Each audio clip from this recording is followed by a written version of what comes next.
नमस्कार। YouTube के channel सनातन धर्म और जातिवाद में आपका स्वागत है। मैं हूं रामरतन सेन।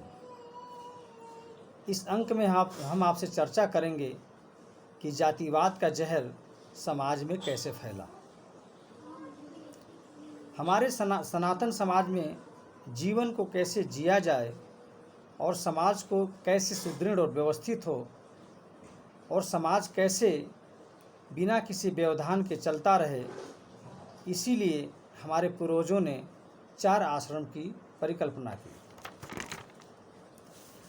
ये आश्रम हैं ब्रह्मचर्य आश्रम, गृहस्थ आश्रम, वानप्रस्थ आश्रम और संन्यास आश्रम। हर आश्रम का अपना एक महत्व है। प्रत्येक आश्रम में आपको क्या करना है, क्या नहीं करना है, पहले से तय है। कलयुग में मानव की आयु 100 वर्ष मानी गई है। इस आयु को 4 भागों में विभाजित कर दिया गया है 4 आश्रम के रूप में। जन्म से 25 वर्ष तक ब्रह्मचर्य आश्रम, 25 से 50 वर्ष तक गृहस्थ आश्रम, 50 से 75 वर्ष तक वानप्रस्थ आश्रम, 75 वर्ष से जब तक जीवन शेष है संन्यास आश्रम। जन्म से 25 वर्ष तक व्यक्ति सभी शिक्षाओं को ग्रहण करता है। सभी नीति ज्ञान सीखने के उपरांत वह व्यक्ति गृहस्थ आश्रम में प्रवेश करता है। वह 25 वर्ष तक गृहस्थ आश्रम में रहते हुए गृहस्थ जीवन का सुख प्राप्त करता है और अपने जीवन के 50 वर्ष पूरे होते होते वह अपने बाल बच्चों की शादी ब्याह भी कर चुका होता है। उसके बच्चे बड़े हो चुके होते हैं और अपने पैरों पर खड़े हो चुके होते हैं। अब उस व्यक्ति का गृहस्थ आश्रम का कार्य लगभग पूरा हो चुका होता है और वह अपने दायित्व से लगभग मुक्त हो चुका होता है और वह अब तीसरे आश्रम यानी वानप्रस्थ आश्रम में प्रवेश होने को तैयार है। वानप्रस्थ आश्रम हमारे जीवन का बहुत मुख्य आश्रम होता है।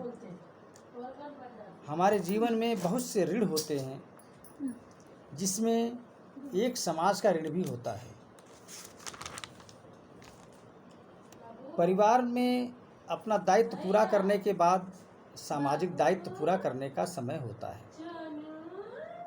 जैसे समाज में फैली कुरीति, अंधविश्वास, दहेज प्रथा, जाति प्रथा, भेदभाव, छुआछूत दूर करने का प्रयास करना।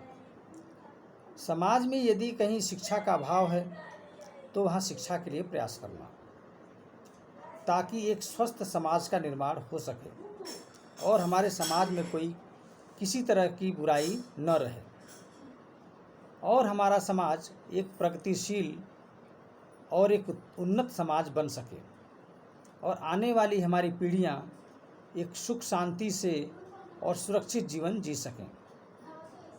इसके लिए प्रयास करना, और ये सब कार्य वानप्रस्थ आश्रम में ही होता है। 25 वर्ष समाज और देश की सेवा करने के पश्चात संन्यास लेने का समय आ जाता है। पारिवारिक दायित्व पूरा करने के उपरांत खुद को परमेश्वर की सेवा में निकल पड़ते हैं। सांसारिक मोह माया रिश्ते नाते त्याग कर ईश्वर से साक्षात्कार करने के घर से निकल जाते हैं। इसको संन्यास आश्रम कहते हैं। आप कल्पना करके देखिए कि हमारे पूर्वजों ने कितना सोच समझकर ये सब नियम बनाए थे, लेकिन हमने उन नियमों का पालन नहीं किया। हमने एक भी आश्रम के नियम का पालन नहीं किया। हम केवल गृहस्थ आश्रम में सारा जीवन बिता देते हैं। नैतिक अनैतिक वो सारे कार्य करते हैं जिसमें केवल मेरा और मेरे परिवार का हित हो। मेरे इस कृत्य से अगर किसी दूसरे को हानि होती है तो होने दो, उससे हमें क्या लेना देना। इसी सोच के कारण समाज के प्रति जो हमारा दायित्व था उसे हम पूरा नहीं कर पाए। हम अपनी स्वार्थ पूर्ति में लगे रहे और समाज की छोटी सी बुराई भी बड़ी होती चली गई, क्योंकि उसे रोकने और टोकने वाले नहीं थे, और अगर रोकने टोकने वाले थे भी तो उनकी संख्या बहुत कम थी, जिससे समाज में उनका ज़्यादा प्रभाव नहीं पड़ा। जब किसी वस्तु का निर्माण होता है तो समय के साथ उसमें विकृति या कमी आना स्वाभाविक है। हम समय समय पर उसकी कमियों को ठीक करते रहते हैं, जिससे वस्तु सुचारू रूप से चलती रहती है। और यदि उसकी तरफ ध्यान नहीं दिया जाए तो उसमें बड़ी विकृति आ जाती है, जिसको ठीक करना बहुत मुश्किल हो जाता है। ठीक यही हाल हमारे समाज का हुआ। समाज को ठीक करने का दायित्व जिनके कंधों पर था, उन्होंने अपने दायित्व को नहीं निभाया। यदि हमने अपने दायित्व का पालन किया होता तो आज समाज की स्थिति कुछ और होती।